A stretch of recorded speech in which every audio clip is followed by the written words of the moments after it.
Hello friends, hope all of you are doing well. In today's session we are going to discuss a very important topic from British Poetry MEG 1 of your IGNOU syllabus, Epithalamion by Edmund Spencer। दोस्तों ये poem जो है वो बहुत ज़्यादा important इसलिए भी है क्योंकि इसमें से बहुत सारे क्वेश्चंस हर साल टर्म एंड एग्जामिनेशंस में पूछे जाते हैं।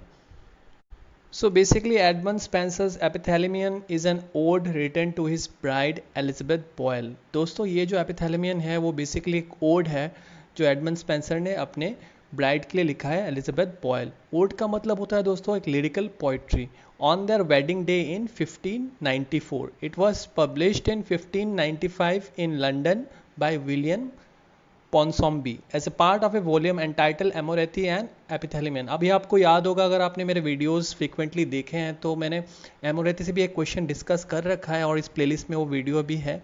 अगर आप देखना चाहो तो आप प्लेलिस्ट में जाके वो वीडियो देख सकते हो जिसमें मैंने एक एमोरेथी से एक पर्टिकुलर स्टैंजा डिस्कस किया था। So this poem has 24 stanzas and basically 365 lines। दोस्तों ये जो स्ट्रक्चर इस पोएम का बनाया गया है by Edmund Spenser, it has a huge significance जो पॉइंट आप एग्जाम में भी लिख सकते हो। बेसिकली 365 लाइंस जो है यहाँ पे हर line is denoting a particular day in the year, ठीक है। And to 24 stanzas that are present here, particular stanza is representing a particular hour of a day। So इस poem का जो central theme है that is to express the eagerness for the marriage, ठीक है, क्योंकि इस poem को लिखा गया है to his bride, dedicated to his bride Elizabeth Boyle। So basically Epithalamion is an ode written by Edmund Spencer as a gift to his bride Elizabeth Boyle on their wedding day। The poem moves through a couple's wedding day from the groom's impatient hours before dawn to the late hours of night after the husband and wife have consummated their marriage। Spencer is very methodical in his depiction of time as it passes। जैसे कि मैंने बताया ये जो 365 lines है वो that represents a single day of the entire year, the 365 days, and the 24 stanzas, each stanza represents a particular hour in a day। So both in accurate chronological sense and in subjective sense of time as felt by those waiting in anticipation or fear। So let's move on to the poem and let's find out that how Edmund Spencer has expressed this entire poem, entire piece of poetry dedicated to his wife Elizabeth Boyle in a very depictful and very eventful manner। Fine। So it starts with the lines, "Ye learned sisters, which have oftentimes been to me adding others to adorn"। सो दोस्तों यहाँ जो learned sisters के बारे में बोला गया है, those are basically referring to Muses. Fine. So the Muses play a very central and a important role in this entire poem because Edmund Spenser जो है काफ़ी टाइम उनको एड्रेस करते हुए नज़र आए हैं। तो यहाँ पे भी वो बोल रहे हैं म्यूजेस को। म्यूजेस वो लोग होते हैं जो एक शादी में पार्टिसिपेट करते हैं and who are responsible for grooming the bride and also for all the floral decoration and the singing and the all the marriage जो भी होता है शादी में। बेसिकली हम लोग ये जो शादी है क्रिश्चियन, आपको क्रिश्चियनिटी का जो बेसिकली शादी है जो कि एक चर्च में होता है तो वो, या एक चैपल में होता है तो वो आपको इमेजिन करना है यहाँ पे। तो यहाँ पे वो एड्रेस कर रहे हैं म्यूजेस को। Fine. The second line goes something like this, been to me aiding others to adorn. दोस्तों एडिंग का मतलब होता है हेल्पिंग। यहाँ पे जो अदर्स का रेफरेंस है that is basically the other aristocrats जिसको म्यूजेस हेल्प करते हैं during the marriages. Fine. Adorn का मतलब है टू डेकोरेट और add beauty to as by ornaments, garlands of flowers. Fine. So the author is basically trying to refer and address the muses here, saying that to help him to glorify his marriage in the similar way they do for the other aristocrats। Fine। So अगले line में जाते हैं, whom he thought worthy of your graceful rhymes, that even the greatest did not greatly scorn। Scorn का मतलब होता है feel और express contempt और disdain for। तो ये जो muses को बोल रहे हैं ये तारीफ़ भी कर रहे हैं, एक्चुअली ये बोलने की कोशिश कर रहे हैं कि कैसे उनके जो राइम्स हैं जो शादियों में वो गाते हैं that is very graceful in nature. और जैसे कि बहुत बड़े सारे लोग भी मतलब बहुत ज़्यादा अफसोस नहीं करते म्यूजिक को अपने शादियों में रख के, and they really appreciate the hard work they put into it and the beauty and the grace they add in a marriage. To hear their names सung in your simple lays, but joyed in their praise। And when ye list your own mishaps to mourn, which death or love or fortune's wreck did raise। दोस्तों यहाँ पे आपको समझना है इस बात को, जो म्यूजिक जो गाना गाते हैं बेसिकली दो songs are very innovative in nature, and मतलब उन गानों में वो बहुत सारे स्टोरीज भी कभी कभी बोल देते हैं through the music and through the song.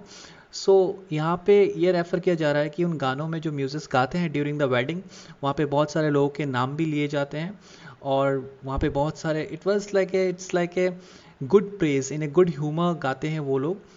And यहाँ पे बताया गया है and when you list your own mishaps to मोर्न।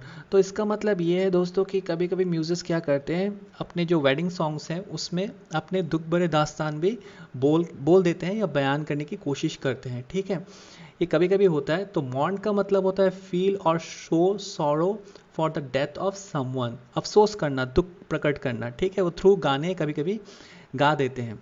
Which death और लव और fortune wreck did raise. Basically wreck का जो वर्ड है इसको हम लोग रेफर करते हैं destruction of a ship at sea, जैसे कि शिप रैक हो जाता है तो किसी चीज़ का मतलब बिखर जाने को रैक बोलते हैं। Your string could soon to sadder tenor turn. इसका मतलब ये है कि जब भी वो लोग अपने गाने में ये अफसोस भरे बातें या अपने लाइफ के रिलेटेड दुख भरे दास्तान को इंक्लूड करते हैं तो गाने का जो मेलोडी है वो काफ़ी सैड और मतलब काफ़ी दुख भरा हो जाता है। And teach the woods and waters to lament. तो वो गाने से वो क्या करने की कोशिश करते हैं, वो खुद तो अफसोस प्रकट कर रहे हैं, उसके साथ ही वो इन ए आर्टिस्टिक वे, इन ए लिटरल वे, वो वुड्स एंड वाटर्स को भी लैमेंट करने की कोशिश कर रहे हैं। लैमेंट का मतलब होता है पैशनेट एक्सप्रेशन ऑफ ग्रीफ और सोरो। ठीक है, योर डोलफुल डेरिमेंट। दोस्तों डोलफुल का मतलब होता है एक्सप्रेसिंग सोरो और वेरी मॉर्नफुल, बहुत ज़्यादा अफसोस करना, और डेरिमेंट का मतलब होता है the state of being harmed और डैमेज्ड। नाउ ले दो सॉरोफुल कंप्लेन्स असाइड्स। ऑथर ये बोल रहे हैं, जो ग्रूम है basically, he is trying to request the Muses कि आपके जो भी दुख थे या जो भी आपके साथ बुरा हुआ था, जो भी कंप्लेन्स हैं आपके, उसको आप साइड में रखो और गाने को ज़्यादा ब्लिसफुल और ग्रेसफुल बनाने की कोशिश करो। And having all your heads with garland crown. तो आपने शायद अगर क्रिश्चियन वेडिंग्स देखे हैं, वो बहुत ज़्यादा खूबसूरत होते हैं दोस्तों, इन देयर ओन सिंप्लिसिटी।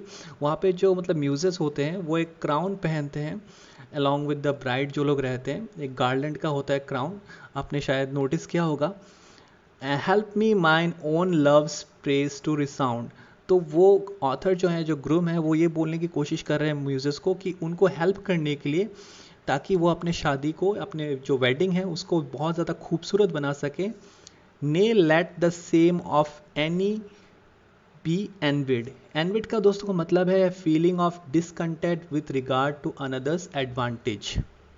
अगला जो लाइन है दोस्तों बहुत ज़्यादा इंपॉर्टेंट है फ्रॉम एग्जामिनेशन पर्सपेक्टिव, बिकॉज अगली लाइन में एक एल्यूशन लिया गया है by the author who is basically the groom.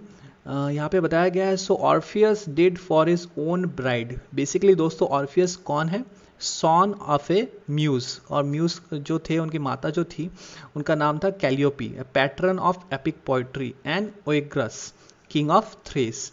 तो उनका जो स्टोरी है वो in itself it's very beautiful. तो उनके स्टोरी में दिखाया जाता है कि उनका जो गाना था, जो उनका दर्द था, इट सो मूव्ड हेडिस। हेडिस कौन थे, king of underworld, that Orpheus was allowed to take Eurydice with him back to the world of life and light। तो ऑर्फियस जो थे वो अपने बिलवड से, अपने बिथ्रोफ से जुदा हो गए थे, जिनका नाम था यूरिडाइस, और उसके चलते उन्होंने ऐसा गाना गाया जिसमें बहुत दुख एंड बहुत दर्द था, जिसने इवन हेडिस, जो मतलब हेल के किंग है बेसिकली, 3 आपको पता होगा अगर आपने ग्रीक माइथोलॉजी पढ़ा है, तो ज़्यूस जो है वो is the king of haven, फिर पोसाइडन है किंग ऑफ सीज, एंड हेडिस जो है वो किंग ऑफ अंडरवर्ल्ड है।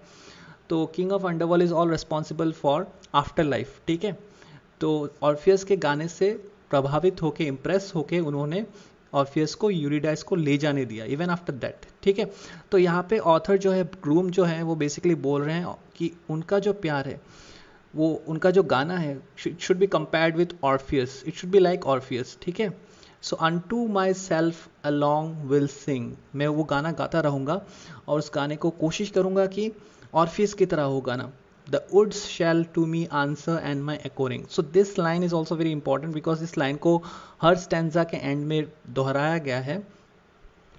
Moving on to the next stanza, the second stanza, which starts with the lines, early before the world's light giving lamp. So basically this line is referring to sun. Fine. So यहाँ पे lamp का मतलब हो जाता है sun. His golden beam upon the hills doth spread. तो early morning को represent किया गया है, जैसे कि मैंने बिगिनिंग में भी आपको बताया था। This poem entirely reflects the the desperation of the groom to get married, to get wed, and to finally consummate the marriage with his betrothed or with his bride.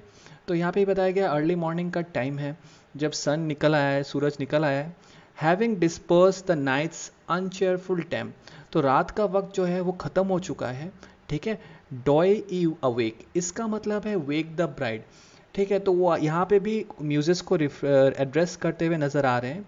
And with the fresh lusty head go to the bower of my beloved love. Bower का मतलब होता है दोस्तों chamber, ठीक है। तो वो music को बोल रहे हैं कि आप जाओ मेरे बिथ्रोफ या मेरे ब्राइड के चैम्बर में जाओ और उनको उठाओ क्योंकि सुबह हो चुका है and it's the day of our wedding. My truest turtle dove. So basically this line is referring to his bride who is his betrothed and who is his partner. Bid her awake for Hymen is awake. Again this line is very important from examination perspective because this is also a part where the author is provoking or invoking actually a very important and mythological god. Basically Hymen is a god of marriage, ठीक है, and long since ready forth his marks to move with his bright teed that flames with many a flake and many a bachelor to wait on him. So यहाँ पे ये situation को explain किया जा रहा है कि कैसे मतलब वेडिंग के दिन में क्या सिनेरियो बना हुआ है। तो बेसिकली द ऑथर म्यूजिक को बोल रहे हैं कि आप जाओ चैम्बर में और मेरे बिथ्रॉफ को या मेरे बिलवड लव को उठाओ, मेरे ब्राइड को उठाओ। और ये भी बोल रहे हैं कि Hymen is awake, god of marriage अभी तैयार है, ग्रूम रेडी है, बस ब्राइड को आने की देरी है, ठीक है। और ये भी बोल रहे हैं कि यहाँ पे शादी में बहुत सारे बैचलर्स लोग भी हैं जो अपने नए फ्रेश गारमेंट्स पहन के पूरा तैयार हैं शादी को अटेंड करने के लिए। Bid her awake therefore and soon her diet, तो ये बोल रहे हैं कि आप उसको जल्दी उठाओ मेरे ब्राइड को और help her to dress for the occasion, for lo the wished day is come at last. तो ये बोल रहे हैं कि ये सब लाइंस बोलने के बाद ये बोल रहे हैं, ये कमिट कर रहे हैं कि मतलब जो फाइनल डी डे है, जो शादी का दिन है वो फाइनली आ चुका है, सुबह हो चुका है और इसी दिन हम लोग का शादी होने वाला है। तो इससे आप अंदाज़ा लगा सकते हो कि ऑथर जो है वो कितना ज़्यादा डेस्परेट हैं टू गेट मैरिड। एंड इससे ये भी आइडिया लगाया जा सकता है कि he is so much in love with Elizabeth Boyle his bride that shall for all the pains and sorrows past. So इस लाइन का बेसिकली मतलब ये है कि मतलब जितना भी दुख और दर्द एज अ कपल उन्होंने फेस किया था that is all in past and this day their wedding day will bring lot of happiness for them. Pay to her usury of long delayed, usury का मतलब है difficulties the couple had during the courtship period, okay, which the author wants to compensate in her wedding, in their wedding basically. Fine, courtship period का मतलब होता है वो वक्त जो एक लड़का और एक लड़की स्पेंड करते हैं शादी से पहले एक दूसरे को जानने के लिए, ठीक है। And whilst she doth her dight, जब वो तैयार हो रही थी, when she was dressing, do ye to her of joy and solace Singh.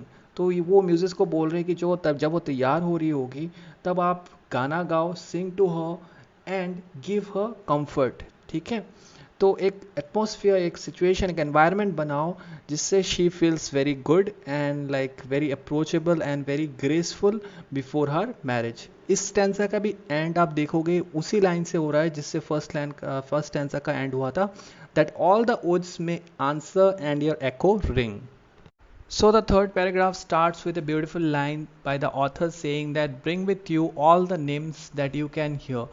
So basically nymphs का मतलब होता है दोस्तों mythological spirit of nature imagined as beautiful maiden inhabiting rivers woods and other locations. तो यहाँ पे जो ऑथर है, जो ग्रूम है, he is trying to address the muses by saying that आप अपने साथ दूसरे निम्स को भी लेके आओ, both of rivers and forest green. So ये निम्स जो होते हैं वो माइथोलॉजिकल स्पिरिट ऑफ नेचर हैं, जिसको एक बहुत ही खूबसूरत मेडन की तरह इमेजिन किया जाता है और जो मिलते हैं rivers woods and other locations में, ठीक है। And of the sea that neighbours to her near.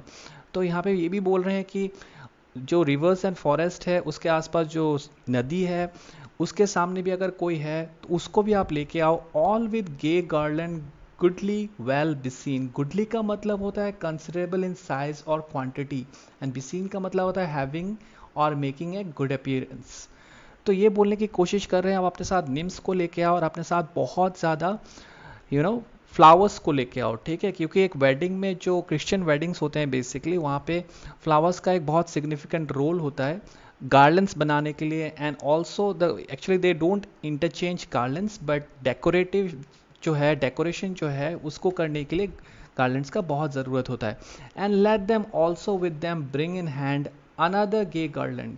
So another gay garland का मतलब होता है ब्यूटीफुल हैप्पी फ्लावर गार्लैंड्स, ऐसे फूल जो रिप्रेजेंट करे खुशियाँ, ठीक है, हैप्पीनेस रिप्रेजेंट करे। For my fair love of lilies and roses. तो उसके साथ ऑथर ने ये भी मेंशन कर दिया है कि कैसे फ्लावर्स को प्रायोरिटी देना है म्यूजिस को, लिलीज और रोजेस को। Bound true love wise with a blue silk riband. दोस्तों वाइस का जो ये वर्ड है इस पर आप कंफ्यूज मत होना, it's basically old spelling of wise, ठीक है। समझदार का जो वाइस का मतलब होता है समझदार होना, ठीक है। And let them make great store of bridal poses, and let them eke bring store of other flowers to deck the bridal bowers. So basically here what the author is trying to do is like he is trying to instruct the muses to bring lots and lots of flowers and garlands with them which represents happiness and grace, and also bring with them the nymphs which are basically a mythological spirit of nature imagined as a beautiful maiden inhabiting rivers, woods. Fine. And why all the pain he wants the muses to take in order to deck the bridal bowers? दोस्तों bridal बावर जो होता है वो basically the private dressing room of the bride होता है। जो लड़की होती है जिसकी शादी होने वाली होती है उसका जो प्राइवेट चैम्बर होता है जिसमें वो तैयार हो रही होती है उसी को ब्राइडल बावर्स बोलते हैं। And let the ground whereas her foot shall tread. Tread का मतलब होता है दोस्तों वॉकिंग। वो जहाँ भी अपना पैर रखे, मतलब बोलने की कोशिश करें जहाँ भी अपना पैर रखे, फॉर फियर द स्टोन्स और टेंडर फुट शुड रॉन्ग। वो जहाँ भी अपना पैर रखे वहाँ पे पत्थर ना मिल जाए उसको कोई चोट ना लग जाए। Be strewed with fragment flowers all along, ताकि वो जहाँ चैम्बर से निकलने के बाद, अपने ड्रेसिंग चैम्बर से निकलने के बाद जहाँ भी पैर रखे वहाँ पे सिर्फ फूल होने चाहिए, फ्लावर्स होने चाहिए, ठीक है। And diapered like the discoloured mead. तो मीड का मतलब होता है दोस्तों, अगर आप गूगल करोगे इस वर्ड को आपको मिलेगा an alcoholic drink of fermented honey and water which don't do at her chamber door await for she will waken straight the whiles do ye this song unto her sing. तो दोस्तों यहाँ पे जो author है, the groom basically instructs the Muses to summon all the nymphs they can to accompany them to the bridal chamber. On their way, they are to gather all the fragment flowers they can and decorate the path leading from the bridal bower where the marriage ceremony is to take place to the door of the bride's chambers. If they do so, she will tread nothing but flowers on her procession from her room to the site of the wedding. As they adorn her doorways with flowers, their song will awaken the bride. So यहाँ पे जो पूरा paragraph है basically जो muse है, जो Muses हैं उनको ऑथर ये बोलना चाहते हैं, ग्रूम ये बोलना चाहते हैं कि अपने साथ आप निम्स ले आओ और आते टाइम जितना भी फ्लावर्स है वो लेके आओ। क्यों लेके आओ? क्योंकि आपको सजाना है उस रास्ते को जहाँ से ब्राइडल चैम्बर से वेडिंग जहाँ पे होने वाला है, जिस साइट में होने वाला है वहाँ तक आपको फ्लावर्स का एक रास्ता बनाना है जिसमें जब भी ब्राइड पैर रखे उसके पैर किसी पत्थर या से चोट ना लग जाए उसको। तो he wants to give a very special treatment to his bride. That's the entire significance of the entire paragraph. So the fourth stanza starts with the lines, Ye nymphs of Mulla, which with careful heed the silver scaly trouts do tend full well, and greedy pikes which use therein to feed those trouts and pikes all others do excel, and ye likewise which keep the rushy lake where none do fishes take, bind up the locks the which hang scattered light, and in his waters which you mirror make, behold your faces as the crystal bright, that when you come, whereas my love doth lie, no blemish she may spy. दोस्तों यहाँ पे अगर आप ठीक से इस पढ़ोगे इस स्टैंजा को, इस बिगिनिंग लाइंस को, तो in his nuptial song the speaker addresses the nymphs of Mulla और ओबेग. ठीक है, तो पहले लाइन में निम्स ऑफ मुल्ला और ओबेग, निम्स का मतलब मैं ऑलरेडी आपको समझा चुका हूँ, मिस्टिकल स्पिरिट ऑफ नेचर होते हैं.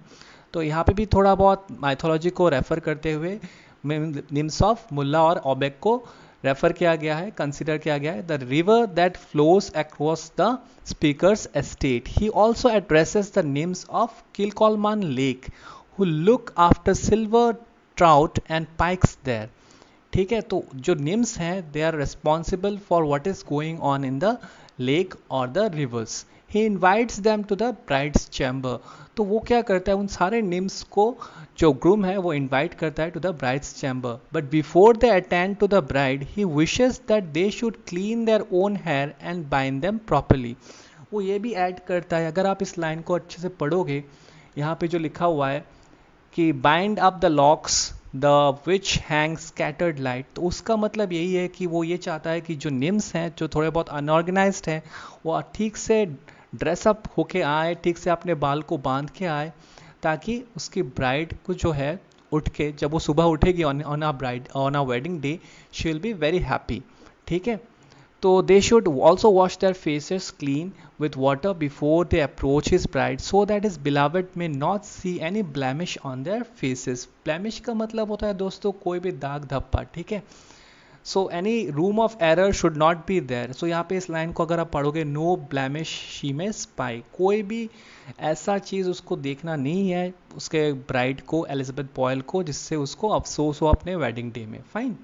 सो आगे के लाइन्स को पढ़ते हैं. And ईक A light foot mites which keep the deer that on the hoary mountain used to tower, and the wild wolves which seek them to devour, with your steel darts do chase from coming near, be also present here to help to deck her and to help to sing, that all the woods may answer and your echo ring. Now the last के जो few lines है that is also very beautiful and you have to understand this clearly. Basically, the author is trying to address the various nymphs of other natural locales. ठीक है, the groom asks that they tend to their specialities to make the wedding day perfect. The nymphs who tend the ponds and lakes make sure the water is clear and unmolested by lively fish, that they may see their own reflections in it and so best prepare themselves to be seen by the bride. ठीक है, the nymphs of the mountains and woods who keep deer safe from ravening wolves should exercise their skills in keeping these self-same wolves away from the bride this wedding day. Both groups are to be present to help decorate the wedding site with their beauty. So आपको finally ये याद रखना है कि यहाँ पे जो author है basically Spencer, he is trying to invite the nymphs of different locales. अलग अलग जगहों के nymphs को वो इनवाइट कर रहा है और ये भी बोल रहा है कि इन द चांस वो ये भी बोल रहे हैं कि मतलब जो निम्स हैं वो किस जगहों में रह रहे हैं और क्या वो काम करते हैं. तो उन सारे स्किल सेट को अपने साथ लेके आने के लिए बोल रहे हैं ताकि to make his wedding day more special. Fine. So अगर आप पढ़ोगे इस स्टैंजा को, एक बात का कन्फ्यूजन डेफिनेटली रहता है कि यहाँ पे स्पेंसर जो है माइथोलॉजी को इतना इंपॉर्टेंस दे रहे हैं, तो बेसिकली जो रियलिटी है it's like quite different. There is no nymphs actually in real life. So basically in this stanza Spencer mixes mythology with realism. In nymphs we can recognize fishermen's daughters and young peasant girls who would surely attend the speaker's wedding. He wishes that those county girls should look clean on that occasion. So coming to the fifth stanza, which starts with a line, wake now my love awake for it is time. So यहाँ पे Edmund Spenser address कर रहे हैं अपने would be bride को, ठीक है। ये एड्रेस करते हुए बोल रहे हैं कि अभी समय हो चुका है फॉर द ऑस्पेशियस वेडिंग, जो कि कुछ ही टाइम में होने वाला है। और ये भी बता रहे हैं कि अभी उठने का समय हो गया है क्योंकि ये सही समय है, ठीक है। The rosy morn long since left Tithonus bed. The rosy morn का मतलब होता है दोस्तों मॉर्निंग, ठीक है। तो यहाँ पे रोजी मॉर्न भी एक एल्यूशन है, basically it stands for the goddess of dawn, Aurora, ठीक है। ये सब जो एल्यूशंस है वो आपको ठीक से नोट डाउन कर लेना है, बिकॉज एग्जाम्स में अगर ये स्टैंजा आरटीसी में पूछा जाए तो आपको स्पेसिफिकली मेंशन करना है कि क्या क्या यहाँ पे मिस्टिकल क्रिएचर्स या जो भी पैगन गॉड्स है या कोई भी, ये सब पैगन गॉड्स ही है बेसिकली, देखा जाए तो, क्योंकि goddess of dawn basically Aurora, it's a Greek mythology, ठीक है। तो रोजी मॉर्न का रेफरेंस है यहाँ पे गॉडेस ऑफ डॉन अरोरा के साथ। तो the rosy morn long since left Tithonus bed. दोस्तों टाइटनस जो है in Greek mythology, Tithonus was the lover of Eos, Eos मतलब अरोरा, ठीक है, गॉडेस ऑफ डॉन। टाइटनस कौन था? Tithonus was the prince of Troy, fine. So basically इस story के मतलब डीप में आपको नहीं जाना है ग्रीक माइथोलॉजी में। अगर आरटीसी में ये पैराग्राफ पूछा गया या ये स्टैंजा पूछा गया, आपको बस इतना पता होना चाहिए कि रोजी मॉर्न किसको रेफर कर रहा है। It stands for the goddess of dawn Aurora, and Tithonus जो थे basically he was the lover of the goddess of dawn Aurora और ईओस, ठीक है। Let's move on. Already to her silver coach to climb. Coach का मतलब दोस्तों coach भी हो सकता है। And Phoebus gins to shew his glorious head. अब यहाँ पे तीसरा जो मिस्टिकल या ग्रीक माइथोलॉजी से फिर से एक एल्यूशन लिया गया है वो है फीबस। तो फीबस का मतलब होता है दोस्तों सन गॉड, ठीक है, सूर्य देवता, फाइन। यहाँ पे ग्रीक माइथोलॉजी में उनको फीबस के नाम से जानते हैं। Hark how the cheerful birds do chaunt their lays and carol of love's praise. The merry lark here matins sings aloft. The thrush replies, the mavis descent plays, the ozel shrills, the ruddock warbles soft. So यहाँ पे ये कुछ lines पढ़ के आप बहुत ज़्यादा confused हो गए होगे कि मतलब क्या रेफर किया जा रहा है। तो यहाँ पे what the author is trying to do is like he is trying to bring out different birds, the sing birds, जो बर्ड्स गाना गाते हैं, जो चिड़िया गाना गाते हैं, उनको यहाँ पे रेफर किया गया है। एक एक करके मैं आपको समझाता हूँ यहाँ पे। तो hark how cheerful birds to chant. Chant का मतलब है बेसिकली दोस्तों एक फ्रेज और slogan, basically to sing to a chant. तो यहाँ पे बर्ड्स को रेफर किया गया है। And carol of love praise, fine. Carol का तो मतलब आपको पता ही है। तो यहाँ पे प्यार को दर्शाया जा रहा है through the songs of the birds. The merry lark, ये लार्क जो है that is basically a skylark, that is basically a sing bird. Her matin sings aloft. The thrush replies, thrush का मतलब होता है, ये भी एक चिड़िया का नाम है। तो आपको इतना डिटेल्स में नहीं जाना है, like you know biological names और साइंटिफिक नेम्स में नहीं जाना है, बस you need to know that what basically the word refers here, because इतने डीप में आप अगर जाओगे तो it will take a lot of time to approach the answer in a systematic way, और आप डेविएट भी हो सकते हो मेन प्लॉट से, ठीक है। तो बस आपको ये याद रखना है कि this are the birds. The mavis descant plays, the ouzel shrills. The ouzel का मतलब होता है दोस्तों ओल, द श्रिल्ड वॉइस ओल। तो यहाँ पे बेसिकली ओल को भी रखा गया है यहाँ पे by the author Edmund Spenser. The ruddock warbles soft. अभी जो रडक है वो he is the red robin, the bird who is known as the red robin. So goodly all agree with sweet consent. ये सब जो birds है वो सब agree कर रहे हैं, वो गाना गा रहे हैं। अब यहाँ पे जो birds का reference all of a sudden आ गया है। पिछले पैराग्राफ में हम लोग को पता चल रहा था कि the author, the poet Edmund Spenser is referring to the muses to wake up the bride, but यहाँ पे एक डेविएशन हम लोग को देखने को मिल रहा है, वो मैं एंड में आपको समझाऊंगा इस पैराग्राफ के। टू दिस डेज मैरीमेंट, तो इस दिन को सेलिब्रेट करने के लिए ये सब चिड़िया जो है गाना गा रही हैं। Ah my dear love why do you sleep thus long. वो फिर से अपने वाइफ को या वुड बी वाइफ को, ब्राइड को एड्रेस करते हुए बोल रहे हैं कि आप इतने देर तक क्यों सो रहे हो, इतने ऑस्पिशियस दिन जो है हम लोग का, ठीक है। When meeter were that why should now awake toward the coming of your joyous make, and hearken to the birds' love-learned song the Devi lives among.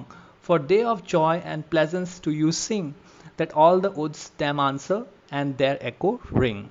So in the last few lines, basically the author and the poet of this poem, Edmund Spenser, is trying to convey the message that how the bird songs are trying to sing for their wedding to make it more auspicious and graceful, and he's also trying to make his bride acknowledge the fact that since the day is very special for both of them, she should awake without wasting any further time. Fine.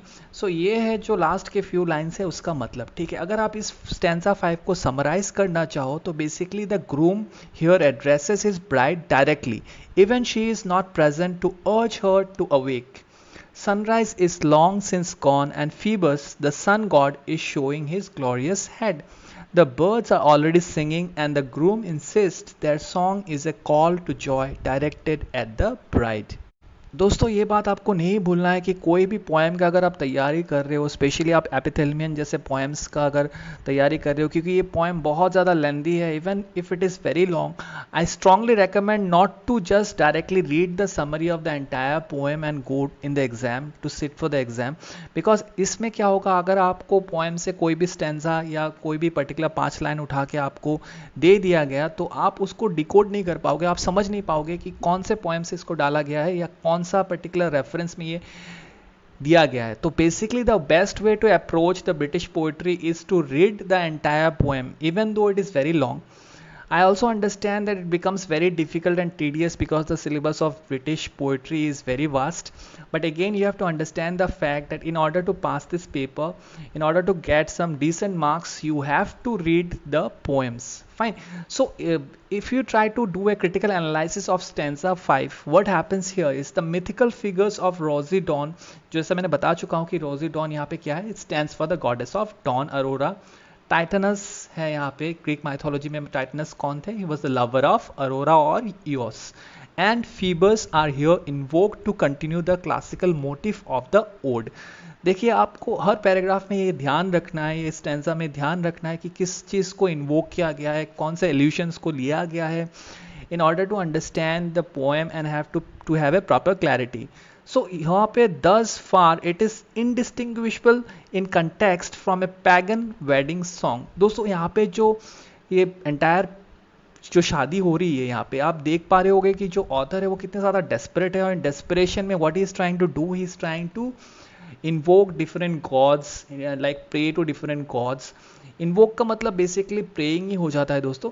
तो यहाँ पे ऐसा लग रहा है कि ये एक पैगन वेडिंग सॉन्ग है, क्योंकि ये जो अलग अलग गॉड को प्रे कर रहे हैं they are basically the pagan gods. तो इसलिए यहाँ पे क्रिटिकल एनालिसिस में आप ये भी मेंशन कर सकते हो कि it seems like a pagan wedding song. That the groom must address his bride directly demonstrates both his impatience and ineffectiveness of relying on the muses and nymphs to summon for the bride. दोस्तों, जो मैंने starting में stanza 5 के starting में आपको बताया था कि यहाँ पे एक डेविएशन है, क्योंकि पिछले पैराग्राफ्स में the poet was totally relying on the Muses to wake up the bride and like to conclude their auspicious wedding. लेकिन यहाँ पे एक शिफ्ट देखने को मिल रहा है हम लोग को. He is trying to invoke different pagan gods and also different bird songs are involved here. So यहाँ पे हम लोग को ऑब्वियसली ये देखने को मिल रहा है कि जो पोएट हैं the Edmund Spenser, how impatient he is, like he is really desperate to get married. ठीक है. So coming to the 6th stanza, which starts something like this: My love is now awake out of her dream. So finally जो इतना desperation हम लोग को last 5 stanzas में देखने को मिल रहा था, because the bride was asleep and she was not waking up, she was being late as being assumed by the poet Edmund Spenser, is finally awake. यहाँ पे finally जो bride है poet का, Edmund Spenser का, वो उठ जाती है. तो फर्स्ट लाइन में उस चीज़ को एड्रेस किया जा रहा है. ठीक है. And her fair eyes like stars that dimmed were. तो यहाँ पे उनका खूबसूरती का वर्णन किया जा रहा है दोस्तों, कि उनकी जो आंखें हैं they were like shining like stars with dark some cloud now shew their goodly beams more bright than Hesperus his head doth rear. दोस्तों यहाँ पे इस पूरे पैराग्राफ में one of the most important allusion या जिसको इन्वोक किया है ऑथर ने, that is Hesperus. Again Hesperus जो है बेसिकली ग्रीक में उनको हेस्पोरस बोलते हैं दोस्तों, उनको वेस्पर भी बोलते हैं, और ग्रीको रोमन माइथोलॉजी में जो है उनको बेसिकली एक इवनिंग स्टार का दर्जा दिया जाता है. बेसिकली एक गॉड, ठीक है, ग्रीक माइथोलॉजी में एक पैगन गॉड की तरह ट्रीट किया जाता है हेस्पेरस को या हेस्पेरोस को, ठीक है। तो ऐसा भी माना जाता है कि हेस्पेरस जो है वो basically he is the son of Eos the dawn. जो पिछले स्टैंजा में मैंने आपको बताया था रोजी मॉर्निंग के बारे में, रोजी मॉर्न के बारे में, which stands for the goddess of dawn, Aurora और इयोस। तो यहाँ पे आप हेस्पेरस के बारे में पढ़ रहे हो। तो हेस्पेरस जो है वो बेसिकली इनिशियली ऐसा माना जाता था कि वो he is the son of Eos but and Titan Astraeus, ठीक है। तो दोनों ही भगवान हैं, लेकिन बाद में जो है he was later said to be the son और ब्रदर ऑफ एटलास। तो बेसिकली आपको बस इतना याद रखना है कि हेस्पेरस जो है he is basically in Greek mythology is considered to be the evening star and he is also initially considered to be the son of Eos the goddess of dawn and Titan Astraeus, ठीक है। इतना बस याद रखो, आप exam में लिखो, काफी है। Come now ye damsels daughters of delight help quickly her to dight. तो यहाँ पे इमीडिएटली पोएट फिर से एक शिफ्ट लेते हैं और डैमजल्स को बुलाते हैं डॉटर्स ऑफ डिलाइट के, और उनसे रिक्वेस्ट करते हैं कि जल्दी से जल्दी अब उसके ब्राइड जो हैं, उनके जो ब्राइड हैं उनको ड्रेसअप, डाइट का मतलब होता है दोस्तों क्लोथेड और इक्विप्ड। तो बेसिकली शादी के ओकेशन के लिए ड्रेस पहनने के लिए हेल्प करने के लिए उनको इन्वोक किया जा रहा है यहाँ through the poet, fine, by the Edmund Spencer. But first come E fair horse which where wicket. दोस्तों बिगट तो आपको पता ही होगा, बिगट का मतलब बेसिकली टू प्रोक्रिएट होता है।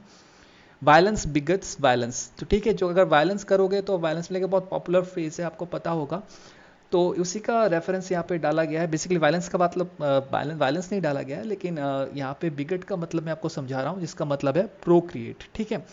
इन जोब्स sweet paradise of day and night which do the seasons of year allot, and all the ever in this world is fair, do make and still repair, and ये three handmaids of Cyprian queen।